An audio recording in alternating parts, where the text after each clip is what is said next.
മഹത്വത്തെ ഇന്ന് നമ്മളോടൊപ്പം ലഭിച്ചു എന്നുള്ളത് നമുക്ക് ഈ ഒരു ചടങ്ങിലേക്ക് സാവധാനം കടക്കുകയാണ്. ആദ്യമായിട്ട് നമുക്ക് ഈ ഒരു നവരാത്രിയുടെ പ്രത്യേകത എന്താണ്, അതിന്റെ ഇമ്പോർട്ടൻസ് എന്താണ് എന്ന് ആദ്യം നമുക്ക് നോക്കാം. നമുക്കറിയാം, നവരാത്രി എന്നുള്ളത് അറിവിന്റെ ഉത്സവമാണ്. നമ്മുടെ ഭാരതത്തിന് ഒട്ടാകെ, ഭാരതം മുഴുവനും നവരാത്രി ആഘോഷിക്കാറുണ്ട്. നോർത്ത് ഇന്ത്യയിലെ ദസറ, കാളി പൂജ തുടങ്ങിയ പേരുകളിൽ നവരാത്രി ആഘോഷങ്ങൾ നമ്മൾ കണ്ടുവരാറുണ്ട്. അതിന് പിന്നിൽ ഓരോ കഥകളും നമ്മൾ കേട്ടിട്ടുണ്ട്. 9 ദിവസം നീണ്ടു നിൽക്കുന്ന ഒരു ആഘോഷമാണ് ഈ നവരാത്രി എന്ന് പറയുന്നത്. ഈ 9 ദിവസം 9 ദേവിമാർക്ക് പ്രാധാന്യം നൽകി ആരാധിക്കുന്ന ഒട്ടേറെ സ്ഥലങ്ങൾ നമ്മൾ കണ്ടിട്ടുണ്ട്. ആ 9 ദേവിമാരെ എന്ന് പറയുന്നത് ആ ദേവിമാരുടെ ഭാവങ്ങളെയാണ് ഉദ്ദേശിക്കുന്നത്. ആദ്യത്തെ ദിവസം ശൈലപുത്രി, ബ്രഹ്മചാരിണി, അങ്ങനെ തുടങ്ങി 9 ദേവിമാരുടെ ആ ഭാവത്തെ ആരാധിക്കുന്നത്. സൗത്ത് ഇന്ത്യയില് സരസ്വതി പൂജ എന്നാണ് ഈ നവരാത്രി മഹോത്സവത്തെ അറിയപ്പെടുന്നത്.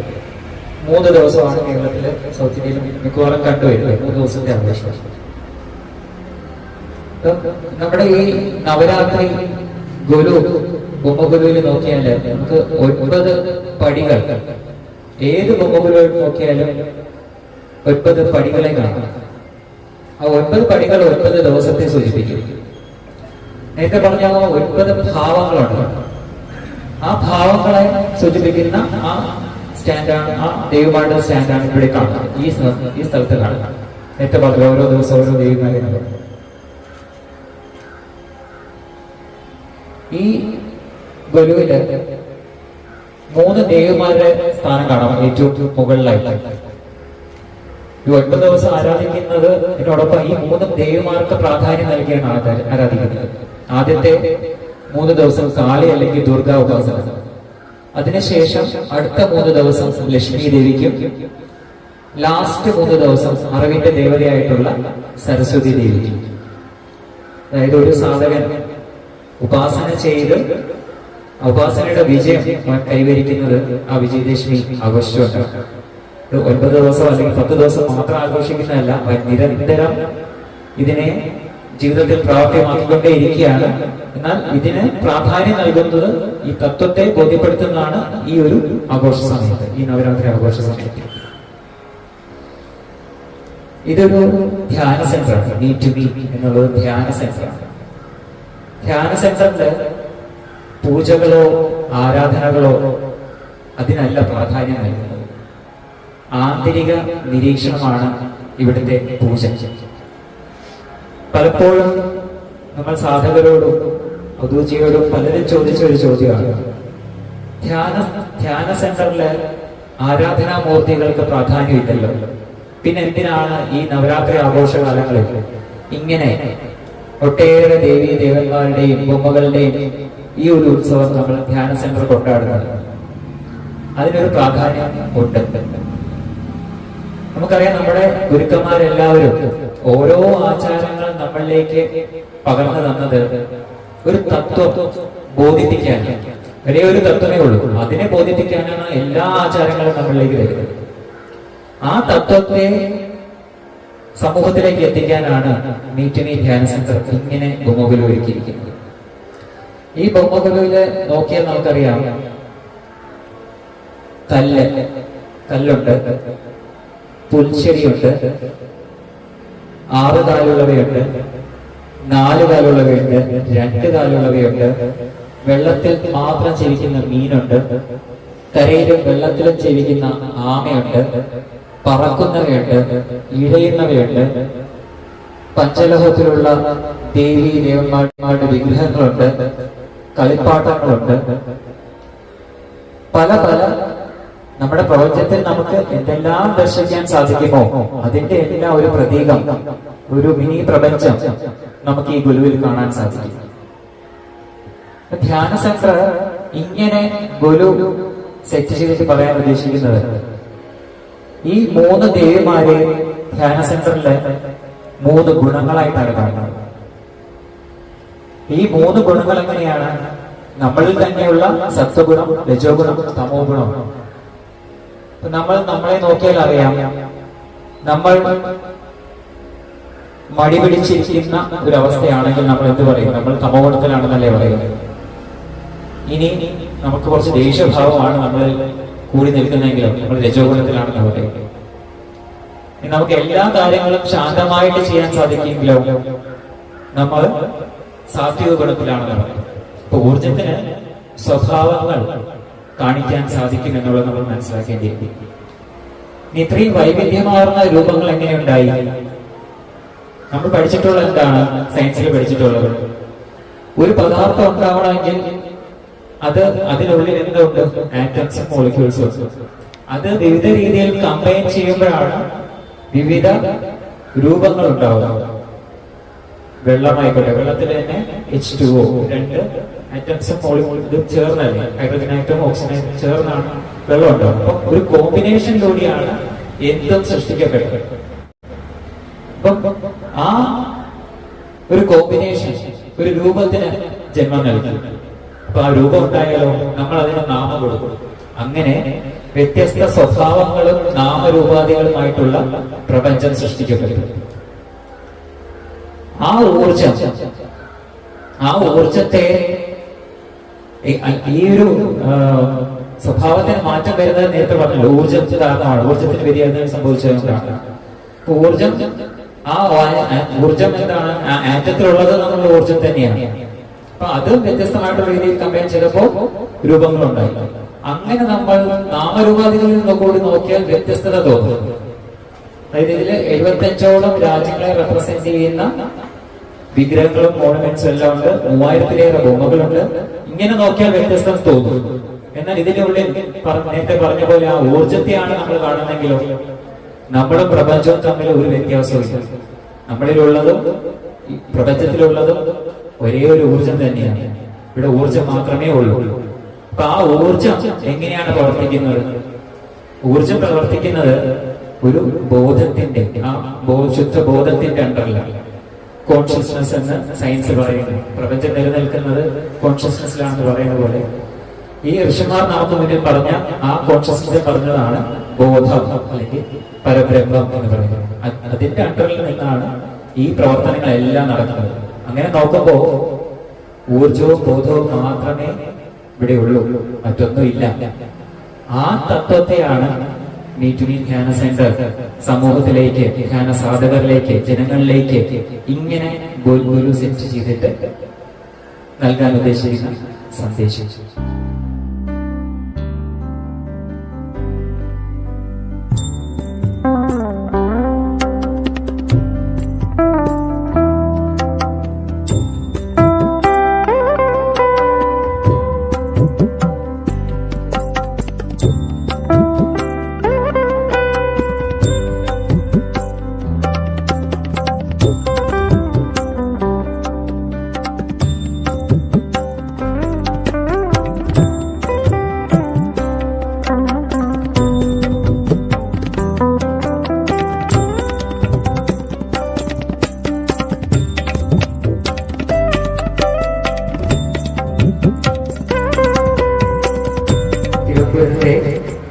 ബാലരാമപുരം മീറ്റുമീ ധ്യാന കേന്ദ്രം ധ്യാന സാധകരുടെ ആത്മീയ വളർച്ചയ്ക്കും സമഗ്ര വികാസത്തിനുമായി പ്രവർത്തിച്ചു വരുന്നു. നവരാത്രി കാലങ്ങളിൽ ധ്യാന സെന്ററിൽ നടത്തിവരുന്ന ബൊമ്മഗുരു ഉത്സവത്തിൽ ശ്രേഷ്ഠ വ്യക്തിത്വങ്ങളെ ആദരിക്കാൻ മീറ്റുമീ ധ്യാന കേന്ദ്രം തീരുമാനിച്ചു. അതിനാൽ ബൊമ്മഗുരു 2025 തിരഞ്ഞെടുക്കപ്പെട്ട ശ്രേഷ്ഠ വ്യക്തിത്വമായ ദേവ ടീച്ചർക്ക് മാർഗബന്ധു പുരസ്കാരം നൽകി ധ്യാന സെന്റർ ആദരിക്കുന്നു. ഒരു സാധകൻ അവന്റെ സാധന തന്നെ സമാജ സേവനത്തിനായി സമർപ്പിച്ച് ജീവിക്കുന്നവർക്ക് കൊടുക്കുന്ന പുരസ്കാരമാണ് മാർഗബന്ധു പുരസ്കാരം. ഇങ്ങനെയുള്ള വ്യക്തിത്വങ്ങളുടെ സേവനങ്ങൾ പ്രപഞ്ചത്തിന്റെ താളലയം നിലനിർത്തുവാൻ വളരെ വലിയ പങ്ക് വഹിക്കുന്നു. നിത്യസത്യത്തിൽ സമർപ്പിച്ചുകൊണ്ട് അവധൂത് Guruprasad. Me to Me Letter of Recognition. Me to Me Meditation Center at Balaramapuram, Thiruvananthapuram aims at the holistic development of sadhaks toward self-realization through meditation. To fulfill the above goal, this center has decided to honor the selfless services rendered for betterment of materialistic and spiritual life on the occasion of Navratri Bommaguru Festival 2025. Hence, with great pleasure, the Margabandhu Puraskaram is being conferred to Sri Devaki teacher, Grama Deepam Ashram, Malappuram, for her noble humanitarian selfless service and holistic healing, which maintains the balance in universal harmony. In dedication to the eternal truth, Avadhut Ji.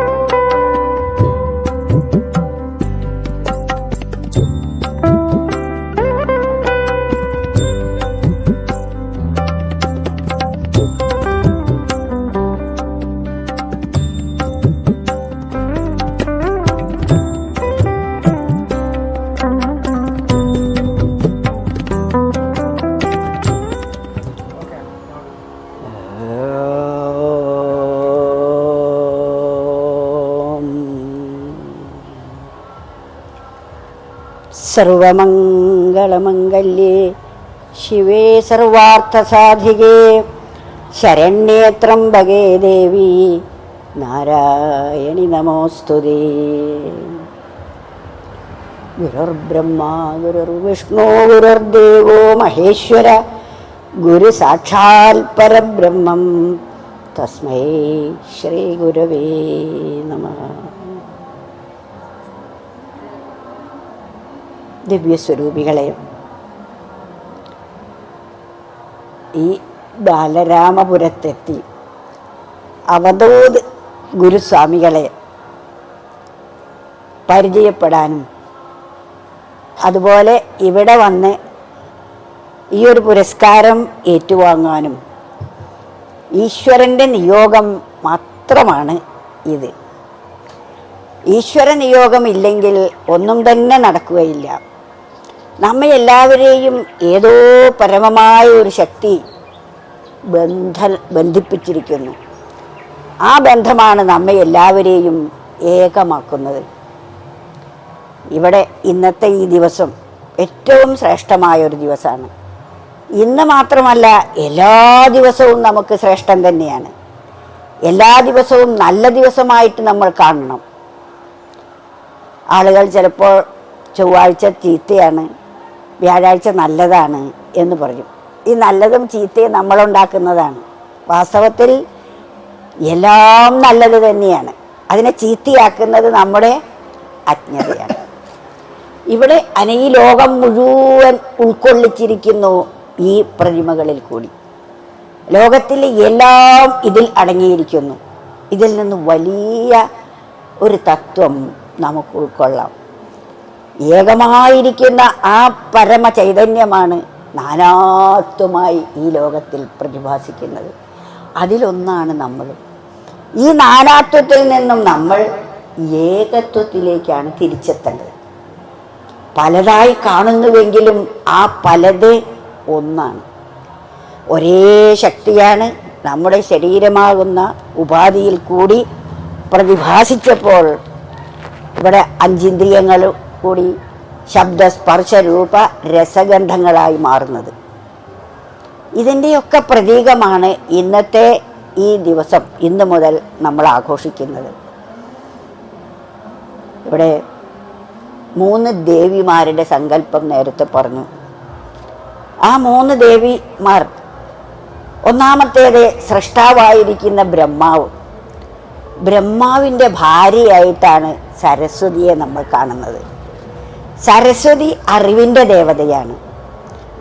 ഭാര്യ എന്ന് പറഞ്ഞാൽ ഭർത്താവിനോടൊപ്പം എല്ലാ കാര്യത്തിലും പങ്കാളിയാവുന്നതാണ് ഭാര്യ.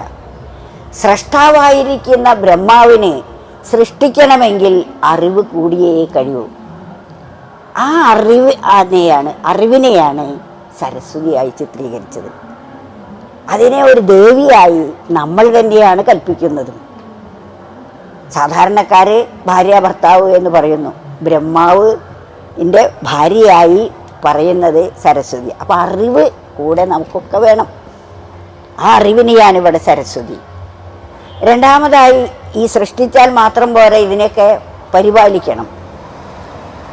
പരിപാലിക്കുന്ന ശക്തിക്കാണ് നമ്മൾ വിഷ്ണു എന്ന് പറയുന്നത്. വിഷ്ണുവിൻ്റെ ഭാര്യയാണ് ലക്ഷ്മി. ലക്ഷ്മി എന്നാൽ ഐശ്വര്യം. സൃഷ്ടിച്ച എല്ലാ വസ്തുക്കളെയും പരിപാലിക്കുന്നത് ഐശ്വര്യമുണ്ടെങ്കിൽ മാത്രമേ കഴിയൂ. അപ്പം അതുകൊണ്ട് വിഷ്ണുവിന് സഹായി മഹാലക്ഷ്മി. മൂന്നാമത്, മരണത്തിൻ്റെ ദേവൻ. മരണം എന്ന ഒന്ന് വാസ്തവത്തിൽ ഇല്ല, പരിണാമമാണ്, മാറ്റമാണ്. ശിവൻ ഇവിടെ നമ്മളൊക്കെ ബ്രഹ്മാ വിഷ്ണു മഹേശ്വരന്മാർ സൃഷ്ടി സ്ഥിതി സംഹാരം എന്ന് പറയുന്നു. ഇവിടെ സംഹാരം എന്നതുകൊണ്ട് നമ്മളൊക്കെ ഭയപ്പെടുന്നു, അതിൻ്റെ അർത്ഥം അറിയാത്തത് കൊണ്ട്. പരിണാമമാണ്. ജനിച്ചന്ന് തൊട്ടേ മരിക്കുന്നു ദേഹം. നമ്മൾ ഈ ദേഹം ജനിച്ച അന്ന് മുതലേ മരിച്ചുകൊണ്ടേയിരിക്കുന്നു. മരിച്ചന്ന് തൊട്ടേ ജനിക്കുന്നു വീണ്ടും. മരിക്കാത്ത ദേഹി കിടയ്ക്കൊന്നിരിക്കാൻ എടുക്കുന്നതല്ലോ മരിക്കുന്ന ദേഹം. നമ്മൾ ഈ ശരീരം ഇടയ്ക്കൊന്നിരിക്കാനാണ് നമ്മളിവിടെ വന്നിരിക്കുന്നത്, നമ്മുടെ പരമസത്യം അറിയാൻ വേണ്ടി. ആ അറിവാണ് സരസ്വതിയുടെ രൂപത്തിൽ.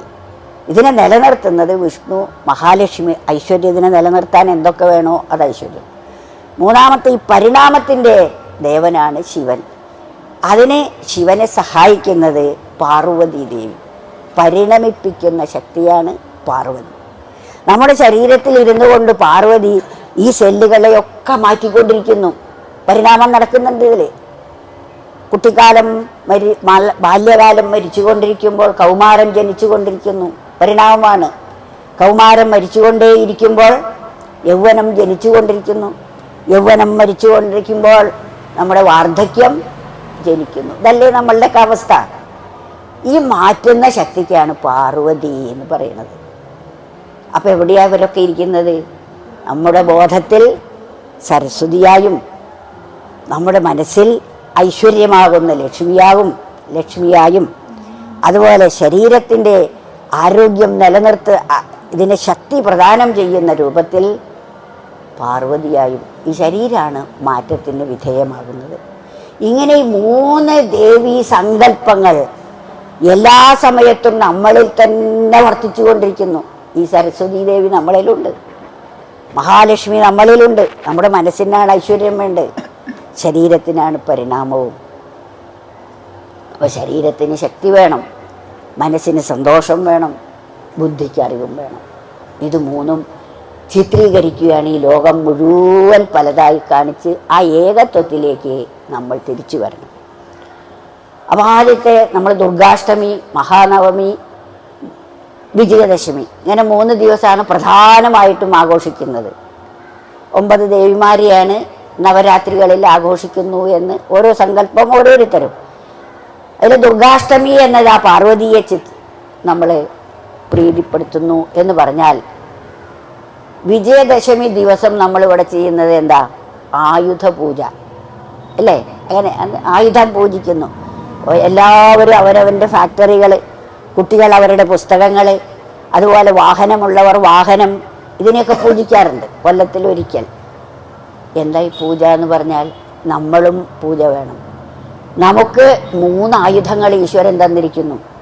ഒന്നാമത്തെ ആയുധമാണ് നമ്മൾ എന്ന് പറയുമ്പോൾ ഈ ദേഹസ്ഥരായിട്ടുള്ള ജീവൻ എന്ന് നമ്മൾ എന്ന് പറയാം. മീ ടു മീ എന്ന് പറയുമ്പോൾ ആദ്യത്തെ മീ എന്നതുകൊണ്ട് ഈ ജീവത്വത്തെയും അതിൽ നിന്ന് നമ്മൾ രണ്ടാമത്തെ ആ പരമാത്മതത്വത്തിലേക്ക് ആണ് നമ്മൾ നീങ്ങേണ്ടത്. അതിലേക്കാണ് നമ്മൾ ഒഴുകേണ്ടത്. അത് ഒഴുകണമെങ്കിൽ എന്ത് വേണം? ഈ ആയുധ പൂജ കൂടിയേ കഴിയൂ.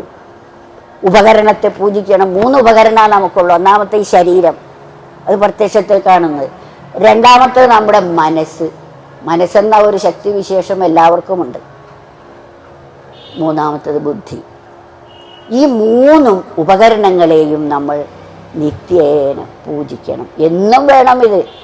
കൊല്ലത്തിലൊരു പ്രാവശ്യം പോരാ. ഒരു ദിവസം ആയുധങ്ങൾ പൂജിച്ച് നമുക്കൊരു മാതൃക കാട്ടിത്തരുന്നു. എന്നാൽ നമ്മളാകട്ടെ നിത്യവും ഈ പൂജ വേണം. എങ്ങനെയാ പൂജിക്കുക? ബുദ്ധിയെ എങ്ങനെ പൂജിക്കണം? ബുദ്ധിക്ക് അറിവാണ് വേണ്ടത്.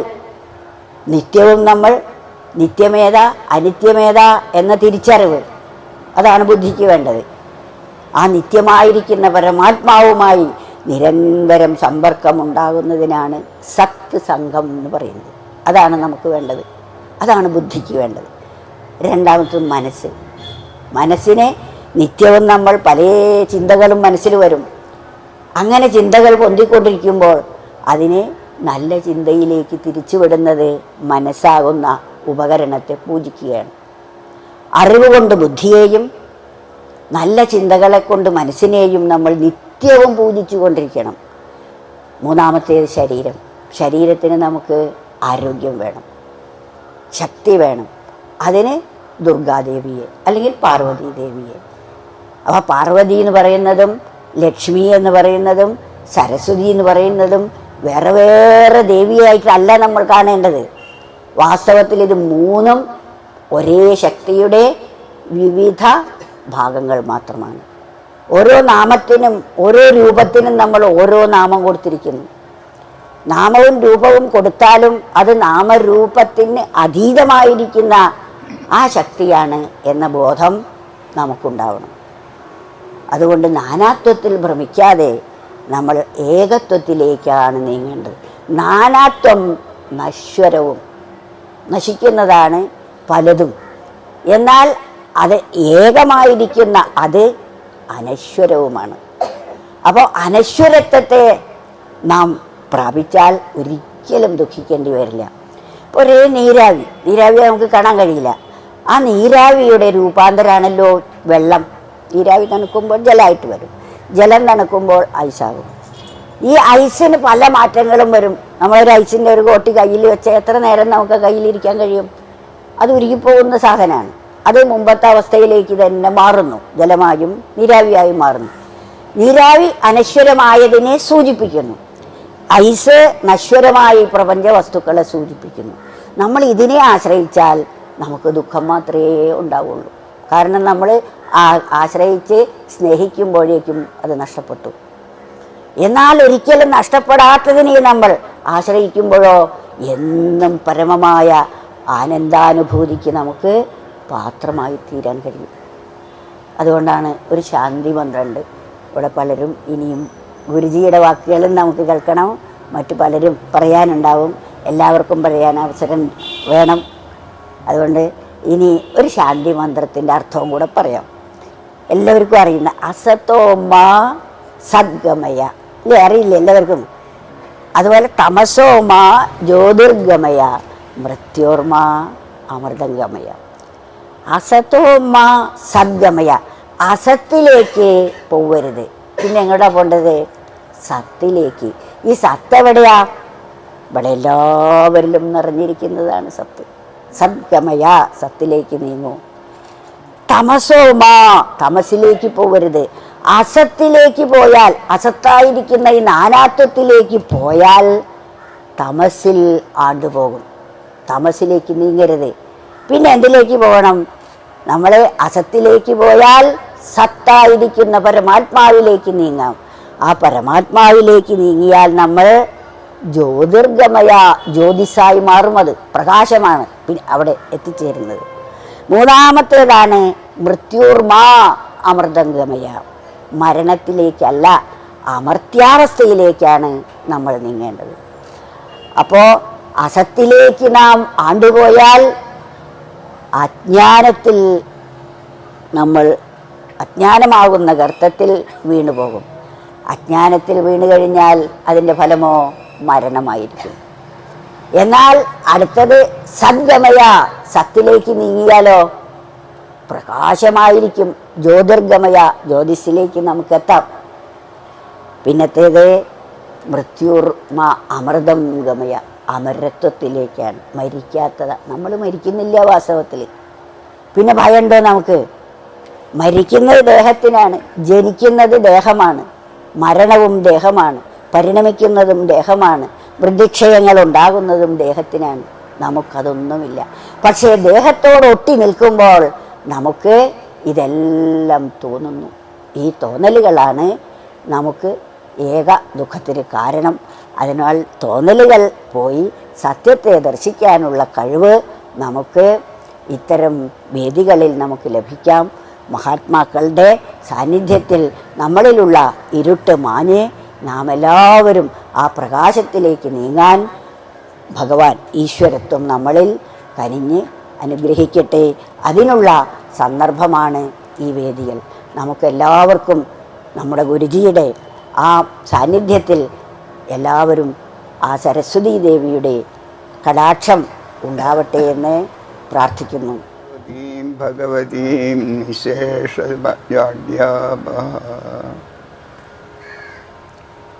ഗുരുജിയുടെ നല്ല വാക്കുകളിൽ പ്രപഞ്ചത്തിൻ്റെ പ്രതീകമായ ഈ ബൊമ്മക്കൊലുവിൻ്റെ മുൻപിൽ വെച്ച് ബ്രഹ്മസത്യം ജഗന്മിഥ്യ എന്നുള്ള ആ സന്ദേശം അദ്ദേഹം ആദ്യമായി നൽകുകയുണ്ടായി. അമ്മയുടെ സ്വജീവിതം മറ്റുള്ളവരുടെ ഹൃദയത്തിന് പ്രകാശം കൊടുക്കത്തക്ക വിധത്തിൽ വളരെ ബാല്യം മുതൽ അമ്മ പരിശീലിച്ചു പോരുന്ന ഈ ആധ്യാത്മികമായ ജീവിതം അതടുത്ത് കാണാനും ആ അനുഗ്രഹം നേടാനും കഴിഞ്ഞിട്ടുള്ള ഒരാൾ എന്നുള്ള നിലയിൽ അമ്മ എത്തി നിൽക്കുന്ന ആ നില പ്രപഞ്ചത്തിന് അനുഗ്രഹമായി എന്നും പ്രകാശിക്കട്ടെ എന്ന് പ്രാർത്ഥിക്കുക എന്ന് മാത്രമാണ് എനിക്ക് ഈ സന്ദർഭത്തിൽ ആദ്യമായിട്ട് പറയാനുള്ളത്. പ്രപഞ്ചം മുഴുവൻ ഒന്നായി കണ്ട ജഗദ്ഗുരു ശങ്കരാചാര്യസ്വാമികൾ സൗന്ദര്യ ലഹരിയിലാദ്യം ഈ മഹാദേവി പ്രപഞ്ചത്തിൽ എങ്ങനെ വിരിഞ്ഞു നിൽക്കുന്നു, പ്രകാശസ്വരൂപിണിയായി, ഐശ്വര്യസ്വരൂപിണിയായി, മനസ്സിന് ആനന്ദം നൽകിക്കൊണ്ട് നിറഞ്ഞു നിൽക്കുന്നു എന്ന് സൗന്ദര്യ ലഹരിയിലെ ആദ്യത്തെ ശ്ലോകത്തിലൂടെ പ്രഖ്യാപിക്കുന്നുണ്ട്. ആ ശ്ലോകം നിങ്ങൾ കേട്ടിട്ടുണ്ടാവും. അത് ലളിതമായി ഒന്ന് പറയാമെന്ന് വിചാരിക്കും. ശിവശക്തിയായുക്തോ യതി ഭവതി ശക്തപ്രഭവിതും ന ചേദ്ദേവം ദേവോ ന ഖലു കുശല സ്പന്ദിതുമപി അതസ്ത്വാമാരാധ്യാം ഹരിഹര വിരിഞ്ചാദിഭിരപി പ്രണന്തും സ്തോതും വാ കഥം അകൃതപുണ്യപ്രഭവതി. ജഗദ്ഗുരു എന്ന അറിയപ്പെടുന്ന ഏക അവതാരം ശങ്കരാചാര്യ സ്വാമി പറയുകയാണ്, കഥം അകൃതപുണ്യപ്രഭവതി. എന്തിന്? പ്രണന്തും സ്തോതും വാ. അമ്മയെ ഒന്ന് നമസ്കരിക്കാനും അമ്മയെപ്പറ്റി ഒരു സ്തോത്രം ചൊല്ലാനും കഥം അകൃതപുണ്യപ്രഭവതി. എന്നെ പോലെ പുണ്യമില്ലാത്ത ഒരാൾ എങ്ങനെ അമ്മയെ ശക്തനായി തീരും എന്ന് ആ ദേവിയോട് പ്രാർത്ഥിക്കുകയാണ്. ഈ പ്രാർത്ഥന ശങ്കരാചാര്യസ്വാമി ചൊല്ലിയത് 4-ാമത്തെ വയസ്സിലാണ് എന്നാണ് ജീവചരിത്രകാരന്മാർ പറയുന്നത്. അതെങ്ങനെയാണ്? ശങ്കരാചാര്യസ്വാമിയുടെ അച്ഛൻ ശിവഗുരു ഒരു ദേവീക്ഷേത്രത്തിലെ പൂജാരിയാണ്. അവിടെ അദ്ദേഹം പോകുമ്പോൾ പാല് കറന്ന് അമ്മ കൊടുക്കും. അത് അമ്മയ്ക്ക് അഭിഷേകം ചെയ്യും. അഭിഷേകം ചെയ്തിട്ട് അതിൻ്റെ ഒരു അംശം കൊണ്ടുവന്ന് കുഞ്ഞിന് കുടിക്കാൻ കൊടുക്കും അച്ഛൻ. അച്ഛനെന്തോ ഒരു ആവശ്യത്തിന് വേറൊരു ഗ്രാമത്തിലേക്ക് പോയപ്പോൾ മറ്റൊരാളെ പൂജയ്ക്കായിട്ട് നിർത്തിയപ്പോൾ അമ്മ ഈ പാല് കറന്ന് കൊണ്ടുപോയി അവിടെ കൊടുക്കും. പക്ഷേ അമ്മയ്ക്കും വയ്യാതെ വന്നപ്പോൾ ഈ പാല് 4 വയസ്സുള്ള കുഞ്ഞ് അമ്മയുടെ മുമ്പിൽ കൊണ്ടുപോയി വെച്ച് അമ്പാ പിബ പിബ എന്ന് പറഞ്ഞു. അമ്മ കുടിക്കുന്നില്ല. കുഞ്ഞ് കരച്ചിൽ തുടങ്ങി, നിർത്താതെ കരച്ചിൽ. അമ്മ വന്ന് മടിയിൽ വെച്ച് കുഞ്ഞിന് സ്തന്യപാനം ചെയ്ത് ഇഷ്ടം പോലെ നിറച്ച് കഴിഞ്ഞപ്പോൾ കുഞ്ഞ് ആ മുലപ്പാല് മുഖത്തൂടെ ഒഴുക്കിക്കൊണ്ട് എഴുന്നേറ്റ് നിന്ന് ചൊല്ലിയതാണ് സൗന്ദര്യലഹരി എന്നാണ് പറയുന്നത്. ഇത് ദേവിയുടെ പടിയിൽ നിന്നിട്ട് ചൊല്ലിക്കൊണ്ട് നിന്നപ്പോൾ അച്ഛൻ ദൂരെ നിന്ന് ഇത് കേട്ടു. പക്ഷേ അച്ഛനെ കണ്ടാൽ ഇത് നിർത്തുമെന്ന് വിചാരിച്ച് അച്ഛൻ മാറി നിന്ന് ഈ സൗന്ദര്യ ലഹരി മുഴുവൻ കേട്ടു. ഇത് ശങ്കരാചാര്യസ്വാമി 4-ാമത്തെ വയസ്സിലാണ് ഇത് ചൊല്ലിയതെന്നുള്ളതിന് എന്താണ് തെളിവ്? 75-ാമത്തെ ശ്ലോകത്തിൽ പറയും, ഒന്നും അറിഞ്ഞുകൂടാത്ത ഒരു ദ്രമിഡ ശിശുവിനെ പ്രപഞ്ചം മുഴുവൻ തലകുനിച്ച് ആരാധിക്കുന്ന മഹാകവിയാക്കി ഉയർത്തിയത് അമ്മ മുലപ്പാല് തന്നല്ലേ എന്ന് 75-ാമത്തെ ശ്ലോകത്തിൽ ആചാര്യസ്വാമി എഴുതിയിട്ടുണ്ട്. അപ്പോൾ ആ ശ്ലോകത്തിൻ്റെ അർത്ഥം വെച്ചിട്ടാണ് 4-ാമത്തെ വയസ്സിലാണ് ആചാര്യസ്വാമി ഇത് ചെയ്തത് പറയുന്നത്. ജഗദ്ഗുരു എന്നൊരാളിന് മാത്രമേ പ്രപഞ്ചത്തിൽ പേരുള്ളൂ. മനുഷ്യരൂപത്തിൽ ജനിച്ചതിൽ ഏറ്റവും അറിവുള്ള ഒരാൾ ആരെന്ന് ചോദിച്ചാൽ ഒറ്റ ഉത്തരമേ ഉള്ളൂ, ശങ്കരാചാര്യസ്വാമികൾ. പ്രപഞ്ചത്തിൽ ലോകത്തിലെ ഏറ്റവും വലിയ കൊടുമുടി ഏതെന്ന് ചോദിച്ചാൽ ഒറ്റ ഉത്തരമേ ഉള്ളൂ, ഗൗരീശങ്കരം. അതുപോലെ പ്രപഞ്ചത്തിൽ ജനിച്ച ജ്ഞാനിയായ ബുദ്ധിമാനായ ഒരു മനുഷ്യനാരെന്ന് ചോദിച്ചാൽ അതിനുത്തരം ഒന്നേ ഉള്ളൂ, ശങ്കരാചാര്യസ്വാമികൾ. ശങ്കരാചാര്യസ്വാമി നമ്മൾ ചെയ്യുന്ന കർമ്മത്തിൻ്റെ ലക്ഷ്യം എന്ത് എന്നുള്ളത് പറഞ്ഞിട്ടുണ്ട്. ചിത്തസ്യ ശുദ്ധയേ കർമ്മ നതു വസ്തുപലബ്ധയേ. ഓരോ കർമ്മം ചെയ്യുമ്പോഴും, ഇപ്പോൾ ഗുരുജി ഇവിടെ സംസാരിച്ചപ്പോഴും അമ്മ സംസാരിച്ചപ്പോഴും അത് കേട്ടുകൊണ്ടിരുന്നപ്പോഴും എൻ്റെ ഹൃദയം പരിശുദ്ധമാകണമേ എന്നുള്ള ഒരു പ്രാർത്ഥനയോടുകൂടിയാണ് അത് കേൾക്കുന്നതെങ്കിൽ ആ ഹൃദയം പരിശുദ്ധമാവും. ആ പരിശുദ്ധമായ ഹൃദയത്തിൽ പരിശുദ്ധാത്മാവ് നിരന്തരമായി വന്നിരിക്കുകയും ചെയ്യും. അങ്ങനെ ഏത് കർമ്മവും ഈ ഹൃദയത്തിൻ്റെ ശുദ്ധി ലക്ഷ്യമാക്കി വേണം ചെയ്യാൻ. ഇവിടെ ഇരുന്ന് പറയുന്നതും ഇത് കേൾക്കുന്നതും. അപ്പോൾ ശരീരം എന്തിനു തന്നിരിക്കുന്നു? ശരീരമാദ്യം ഖലു ധർമ്മസാധനം. കാളിദാസനാണ് അതിനൊരു വിശദീകരണം തന്നിരിക്കുന്നത്. ധർമാനുഷ്ഠാനത്തിന് ഭഗവാൻ തന്ന അതിവിശിഷ്ടമായ ഒരു ഉപകരണമാണ് ശരീരം. ശരീരവും ഈ മനസ്സും ജീവനും ചേർന്ന് കഴിയുമ്പോൾ ചൈതന്യവും ജഡവുമായി കലരാം ജഗത്തിൽ ഏതെങ്കിലും വലിയ ഈശ്വര വൈഭവത്താൽ ചൈതന്യവും ജഡവും ചേർന്നതാണ് ഈ മനുഷ്യ സ്വരൂപം. അതിൽ ജഡം തന്നിരിക്കുന്ന എന്തിനാണ്? ധർമാനുഷ്ഠാനത്തിനുള്ള വിശിഷ്ടമായ ഒരു ഉപകരണമാണ്.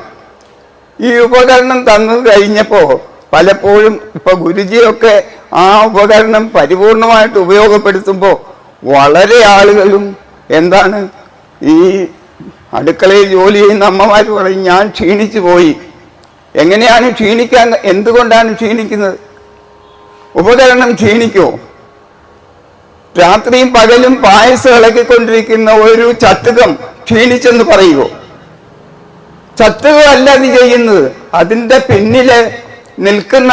അതുകൊണ്ട് ഈ ക്ഷീണം എന്ന് പറയുന്നത് ജ്ഞാനമില്ലായ്മ കൊണ്ടാണ് ശരീരത്തിന് ക്ഷീണം. ആ ജ്ഞാനികൾക്കൊരിക്കലും ക്ഷീണം ഉണ്ടാവുകയില്ല. പൂജ്യ ചിന്മയാനന്ദ സ്വാമിയുടെ ഗുരുനാഥൻ സ്വാമി തപോവനം, അദ്ദേഹം 8000 അടി ഉയരത്തിലാണ് 30 കൊല്ലക്കാലം ഈ തണുപ്പത്ത് പച്ചവെള്ളത്തിൽ കുളിച്ച് കഴിഞ്ഞുകൂടിയിരുന്നു. അദ്ദേഹത്തിന് ഒരു അസുഖം വന്നപ്പോൾ ചിന്മയാനന്ദ സ്വാമി പറഞ്ഞു, ഡൽഹിയിൽ കൊണ്ടുവന്ന് ചികിത്സിക്കാം. ചിന്മയ, അവിടെ മരണം വരില്ലേ? തപോവനം സ്വാമി ചോദിച്ചതാണ്.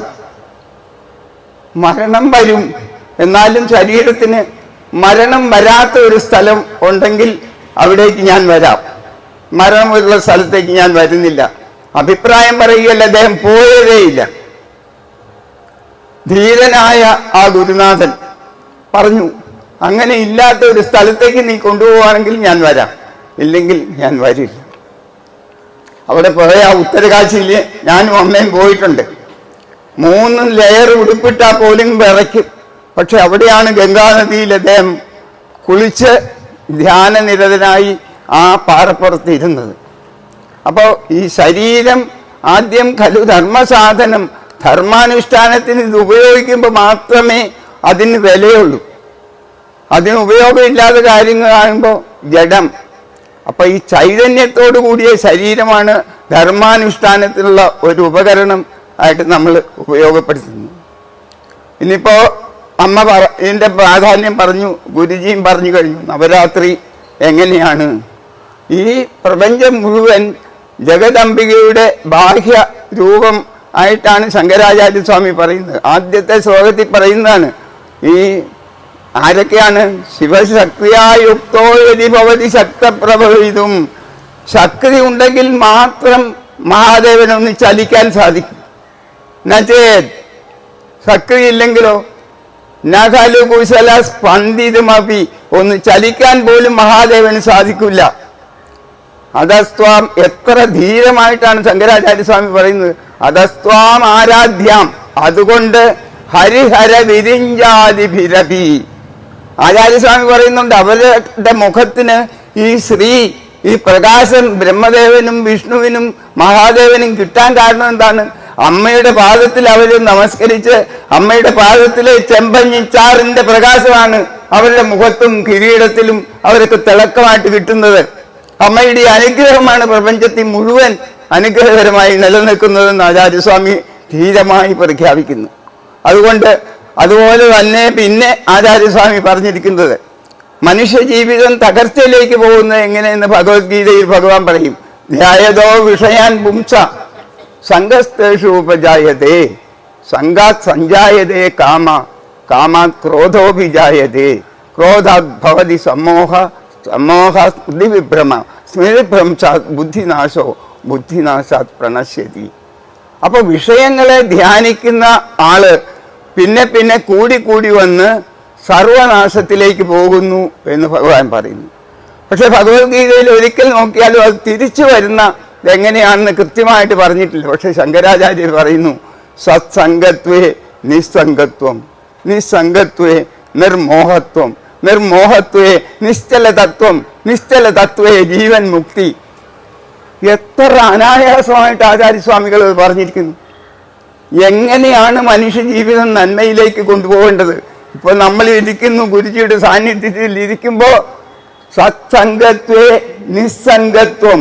എങ്ങനെ പ്രാപഞ്ചികമായ ഈ ആകർഷണങ്ങളോട് നമുക്കൊരു നിസ്സംഗത, അത് കെട്ടുപാടില്ലായ്മ വളരും. നിസ്സംഗത്വേ നിർമോഹത്വം. ഏതിനോടെങ്കിലും നിരന്തരമായി സംഘം ഉണ്ടാകുമ്പോഴാണ് മോഹം ഉണ്ടാകുന്നത്. സംഘമില്ലെങ്കിൽ മോഹം ഉണ്ടാവുകയില്ല. ഇന്നിപ്പോൾ അമേരിക്കയിൽ ഒരു പുതിയ കാറുണ്ടായി എന്ന് കേട്ടാൽ നമുക്ക് മോഹം ഉണ്ടാവില്ല. പക്ഷെ അതിവിടെ ആശ്രമത്തിന് മുമ്പിൽ വന്ന് അതിൻ്റെ സൗകര്യങ്ങൾ കണ്ടു കഴിയുമ്പോൾ അതിനോട് മോഹം മനസ്സിലുണ്ടാവും. അപ്പൊ സംഘമാണ് ഈ മോഹം മനസ്സിലുണ്ടാക്കുന്നത്. നിസ്സംഗത്വേ നിർമോഹത്വം, നിർമോഹത്വേ നിശ്ചല തത്വം. മനസ്സിൽ മോഹങ്ങൾ ഇല്ലാതാവുമ്പോൾ മനസ്സ് അച്ഛസ്ഫടിക സംകാശമാനമായ ആ ഒരു ഇതുപോലെ സന്തോഷകരമായിട്ട് ഇളക്കമില്ലാതിരിക്കും. നിസ്സംഗത്വേ നിർമോഹത്വം, നിർമോഹത്വേ നിശ്ചല തത്വം. ഹൃദയം പരമശാന്തമായി ശുദ്ധമായി പരിശുദ്ധമായിരിക്കുമ്പോൾ ജീവൻ മുക്തി. അതാണ് ജീവൻ മുക്തിയുള്ള കാര്യം. അതുകൊണ്ട് എവിടെ തുടങ്ങണം? ചിത്തസ്യ ശുദ്ധയേ കർമ്മ. ഇപ്പോൾ സ്വാമിജി മെഡിറ്റേഷൻ നടത്തുന്നു. ഈ മെഡിറ്റേഷൻ കഴിഞ്ഞാൽ പിന്നെ എന്ത് ചെയ്യും? വെളിയിലോട്ട് പോകുമ്പോൾ ആ മെഡിറ്റേഷന്റെ അതേ നിലപാട് നിലനിർത്തുന്നതിനുള്ള ഒരു ട്രെയിനിങ് ആണ് മെഡിറ്റേഷൻ നടത്തുന്നത്. അത് കഴിഞ്ഞാലും അത് അതേപടി നിലനിർത്തിക്കൊണ്ടുപോയാൽ മാത്രമേ അത് ജീവിതത്തിന്റെ ഒരു അനുഭവം ആയി മാറാൻ സാധിക്കുള്ളൂ. നമ്മളിപ്പോ ജീവൻ മുക്തന്മാരെ കണ്ടിട്ടുള്ള ബാലകൃഷ്ണൻ നായർ സാറിനെ കണ്ടിട്ടുണ്ട്, ഇപ്പോ രാമൻ സാറിനെ കണ്ടിട്ടുണ്ട്. ഒരു കൊച്ചു കുഞ്ഞുങ്ങളെ പോലെ കളിച്ച് നടക്കുന്നതാണ്. രാമൻ സാറിന്റെ കാര്യം പറഞ്ഞാൽ ഒരു കുഞ്ഞു കിളി തത്തിക്കളിക്കുന്ന പോലെ ഇങ്ങനെ നമ്മളോട് തമാശ ഒക്കെ പറഞ്ഞ് രസത്തിൽ ചിരിപ്പിച്ചുകൊണ്ടിരിക്കുമ്പോൾ 10,000 പേരുള്ള ഒരു ഓഡിയൻസിൽ അവർ പ്രസംഗിക്കാൻ കയറി കഴിഞ്ഞാൽ കുരുവി ഗരുഡനാകുന്നത് കാണാം. ഇവിടെ എൻ്റെ അടുത്തിരുന്ന രാമൻ സാറാണോ അവിടെ ഇരിക്കുന്നതെന്ന് ഞാൻ പലപ്പോഴും അത്ഭുതപ്പെട്ടിട്ടുണ്ട്. ഒരു തരത്തിലും എത്തിപ്പിടിക്കാൻ വയ്യാത്ത മേഖലകളിലേക്കാണ് അദ്ദേഹത്തിൻ്റെ ആധ്യാത്മികമായ ചിന്ത ഉയർന്നു പോകുന്നത്. അതിന് സാധിക്കുന്നവരാണ്. കുരുവിയെ പോലെ ചെറുതാവാനും ഗരുഡനെ പോലെ വലുതാവാനും അവർക്ക് സാധിക്കും. ഇരുന്ന ഇരിപ്പിൽ തന്നെ സാധിക്കും. അതൊക്കെ എങ്ങനെയാണ്? ഈ മനസ്സിൽ നമ്മൾ വിചാരിക്കും ഞാൻ ആരാണെന്നറിയാമോ? ആനന്ദ ചിന്മയ ഹരേ ഗോപികാരമണ ഞാനെന്ന ഭാവം അത് തോന്നായിക വേണമിഹ. ഈ പ്രപഞ്ചത്തിൽ ദേഹത്യാഗം ചെയ്യുന്നത് വരെ ഞാനെന്ന ഭാവം അത് തോന്നായിക വേണമിഹ. അപ്പോൾ ഒരറിവ് ഒരാളിനുണ്ടായ എന്താണ്? വിദ്യാദദാതി വിനയം. ഏറ്റവും കൂടുതൽ ഒരു മനുഷ്യ ജീവിതത്തിൽ നേടേണ്ട ഒരു കാര്യം വിനയമാണ്.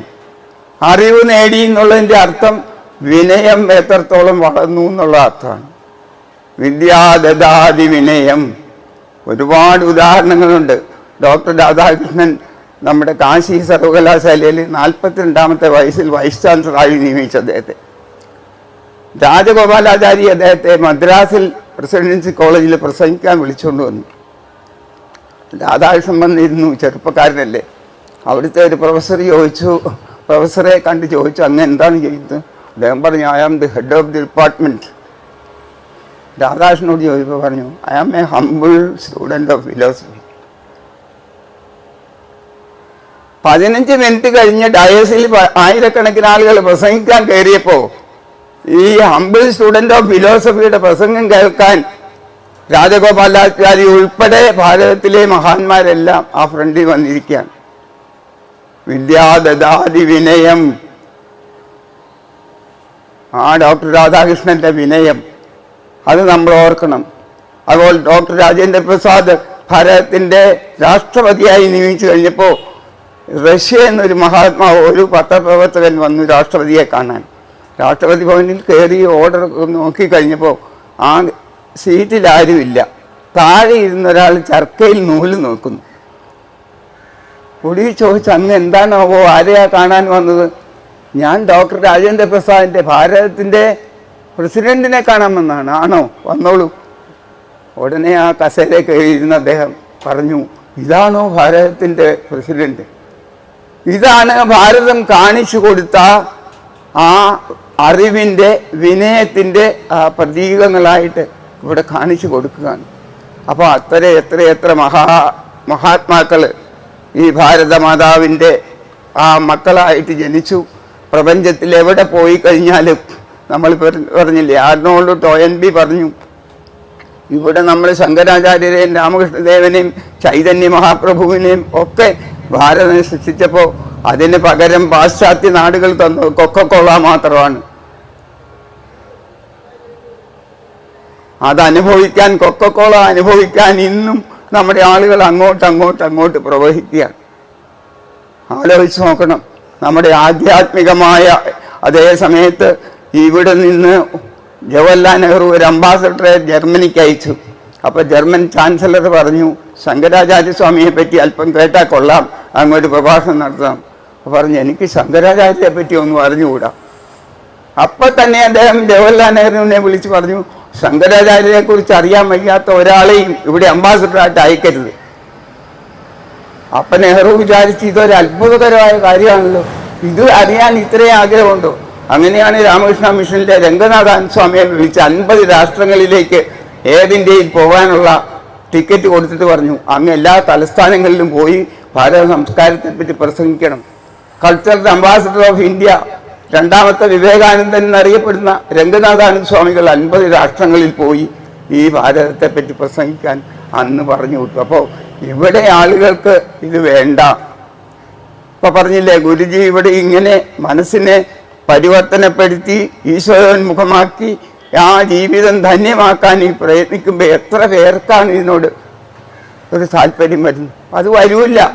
അത് ജന്മജന്മാന്തരങ്ങളിലെ പുണ്യകർമ്മം കൊണ്ട് മാത്രമേ അത് വേണം എന്നുള്ള ആഗ്രഹം വരുള്ളൂ. എല്ലാവർക്കും അത് വരികയില്ല. കാരണം എന്താണെന്ന് വെച്ചാൽ ഭൗതികമായ സുഖഭോഗങ്ങൾ ധാരാളമായിട്ട് ആകർഷിക്കുന്നു. അതും ആചാര്യസ്വാമി പറയുന്നുണ്ട്, 5 ഇന്ദ്രിയങ്ങളിൽ ഒരൊറ്റ ഇന്ദ്രിയത്തിലെ ആകർഷണം കൊണ്ട് തന്നെ ജീവികൾ മരിച്ചു പോകുന്നത് നിങ്ങൾ കണ്ടിട്ടില്ലേ? സ്വച്ഛമായിട്ട് വെള്ളത്തിൽ കളിക്കുന്ന മീന് ഒരാൾ ചൂണ്ടയിടുമ്പോൾ ആ ഇര കഴിക്കണം എന്ന് പറഞ്ഞ് അത് ചെന്ന് മരിച്ചു. നിലവിളക്ക് കത്തിച്ച് വെക്കുമ്പോൾ ഈയാമ്പാറ്റകൾ അത് കഴിക്കാനുള്ളതെന്ന് വിചാരിച്ച് അവിടെ പോയി മരിക്കുന്നു. കാട്ടിലൊറ്റയാനായി നടക്കുന്ന ഒരു ആന ഒരു പെണ്ണാനയുടെ പുറത്ത് തലോടാനുള്ള ഒരു സുഖം നോക്കിയിട്ട് കുഴിയിൽ വന്ന് വീഴുന്നു. ഇങ്ങനെ ഈ 5 ഇന്ദ്രിയങ്ങളിൽ ഒറ്റ ഇന്ദ്രിയം മാത്രം ലോപിക്കുന്നതുകൊണ്ട് ജീവൻ പോകുന്ന ജീവികളെ നിങ്ങൾ കാണുന്നില്ലേ?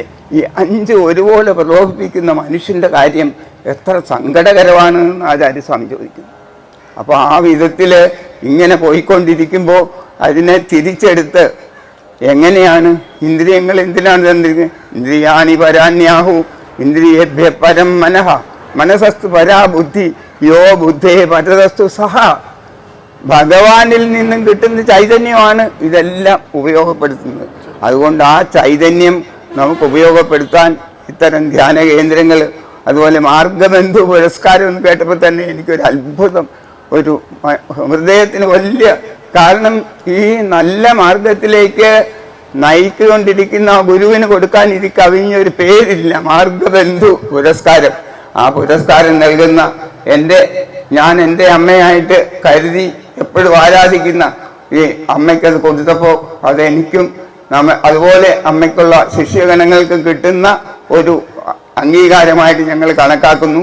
അതുകൊണ്ട് ഈ ഗുരുജിക്കും അതുപോലെ ഈ ധർമ്മസ്ഥാപനത്തിനും ഞങ്ങളുടെ ഹൃദയംഗമമായ ഒരു സ്നേഹം എന്നും ഉണ്ടാവും എന്ന് മാത്രം പറഞ്ഞുകൊണ്ട് നിർത്തുന്നു. നമസ്കാരം. ഗുരുജിക്കും അമ്മയ്ക്കും ചന്ദ്രശേഖരൻ നായർ, ശ്രീ ചന്ദ്രശേഖരൻ നായർ അവർക്കും എൻ്റെ വിനീതമായ നമസ്കാരം. ബ്രഹ്മാനന്ദം പരമസുഗതം കേവലം ജ്ഞാനമൂർത്തിം ദ്വന്ദ്വാതീതം ഗഗനസദൃശ്യം തത്വമസ്യാദിലക്ഷ്യം ഏകം നിത്യം വിമലമജലം സർവദീ സാക്ഷിഭൂതം ഭാവാതീതം ത്രിഗുണരീതം സദ്ഗുരും ത്വം നമാമി. ഇങ്ങനൊരു പുരസ്കാരം ഗ്രാമദീപാശ്രമത്തിന് ഞങ്ങൾ ദേവകി ടീച്ചറെ ഓമനയായിട്ട് പ്രിയമായിട്ട് വിളിക്കുന്നത് നിലമ്പൂരമ്മാണ്. അവർക്കിങ്ങനെ ഒരു പുരസ്കാരം കിട്ടിയതിൽ ഞങ്ങൾ ഇന്ന് വളരെയധികം സന്തോഷവാന്മാരാണ്. ഞങ്ങളിത് ഗ്രാമദീപാശ്രമത്തിൽ ചെന്ന് നിലമ്പൂരിൽ ചെന്ന് ഒന്നുകൂടി വിപുലമായിട്ട് ആഘോഷിക്കും, വിപുലമായിട്ട് സന്തോഷിക്കും, എല്ലാവരെയും ഉൾപ്പെടുത്തിക്കൊണ്ട്. കാരണം ഇത് വളരെ ദിവ്യമായിട്ട് അമൂല്യമായിട്ടുള്ളൊരു അവാർഡായിട്ടാണ് ഞങ്ങളിതിനെ കണക്കാക്കുന്നത്. അമ്മയ്ക്ക് മാത്രം കിട്ടിയ അവാർഡല്ല ഇത്, ഗ്രാമദീപാശ്രമത്തിന് മുഴുവൻ അംഗീകരിക്കുന്ന ഒരു അവാർഡായിട്ടാണ് ഞങ്ങൾ അതിനെ ആദരിക്കുന്നത്. ഗുരുജിയുടെ മീ ടു മീ എന്നുള്ള ധ്യാന രീതി വളരെ ഗഹനമാണ്. ജീവത്വത്തിൽ നിന്ന് ബ്രഹ്മത്വത്തിലേക്കുള്ള ഒരു ഗഹനമായ സങ്കീർണമായ യാത്രയാണത്. മീ ടു മീ വളരെ മനോഹരമായിട്ട് ആ പേര് കൊടുത്തിരിക്കുന്നു. അതിനെന്തായാലും ഗ്രാമദീപാശ്രമത്തിൻ്റെ അഭിനന്ദനങ്ങൾ. കാരണം അതൊരു ആ പേരിന് തന്നെ ഒരു പ്രത്യേക ഒരു അട്രാക്ഷനുണ്ട്, ഒരു ഭംഗിയുണ്ട്. അപ്പം 2 മീ ഉണ്ട് നമുക്ക്, 2 ഞാനുണ്ട് നമുക്ക്. അഹങ്കാരജന്യമായ ഒരു ഞാനും സർവ ചൈതന്യ സത്യമായ ഒരു ഞാനും. ഇന്ന് നമ്മൾ അനുഭവിച്ചു കൊണ്ടിരിക്കുന്നത് ഈ അഹങ്കാരം കെട്ടുപിണഞ്ഞ് ശരീര മനോബുദ്ധികളായി കെട്ടുപിണഞ്ഞ് കിടക്കുന്ന ഞാനാണ്. ഈ ഞാനിൽ നിന്ന് ആ സത്തിലേക്ക്, പരമമായ സത്തിലേക്ക് നമ്മൾ പ്രയാണം ചെയ്യണം. നമ്മൾ അതിലേക്ക് മാറണം. നമ്മൾ മാറുക എന്ന് പറഞ്ഞാൽ ട്രാൻസ്ഫോർമേഷൻ ഇൻ ദി മൈൻഡ്, നമ്മുടെ ഉള്ളിലൊരു മാറ്റം വരണം. അത് ഗുരുജി ഇവിടെ മനോഹരമായിട്ട് ആവിഷ്കരിക്കപ്പെട്ടിട്ടുണ്ട്. ആ രീതിയിലൂടെ പോയി കഴിഞ്ഞാൽ നമ്മൾ ആ സർവേശ്വരനിലെത്തും, പരമാത്മാവിലെത്തും, പരമസത്യത്തിലെത്തും. ഇങ്ങനെയൊക്കെ ബുദ്ധിമുട്ടിയിട്ട് ഇപ്പം അവിടെ എത്തിയിട്ട് എന്താ കാര്യം? ചിന്തിച്ചിട്ടുണ്ടോ? ഈ അഹങ്കാരജന്യമായ ഞാനിൽ നിന്ന് പരമസത്യമായ ഞാനിലേക്ക് ഞാൻ എത്തിപ്പെട്ടു. എന്താ കാര്യം? അതിലാണ് കാര്യമുള്ളത്. അതിൽ മാത്രമേ കാര്യമുള്ളൂ. പിന്നെ നമുക്ക് ജനനമില്ല. നമ്മൾ വേദങ്ങൾ നമ്മളെ വിളിച്ച മാതിരി അമൃതസ്യ പുത്ര, നചികേതസ് യമനിൽ നിന്ന് നേടിയ ആ ഒരു അറിവ്, മരണാനന്തരം എന്തേന്ന് ചോദിച്ചപ്പോൾ കുഞ്ഞെ മരണമില്ല നിനക്ക് എന്ന് അവസാനം പറഞ്ഞു കൊടുത്തു. നമുക്ക് മരണമില്ലാത്ത ഒരവസ്ഥയുണ്ട്.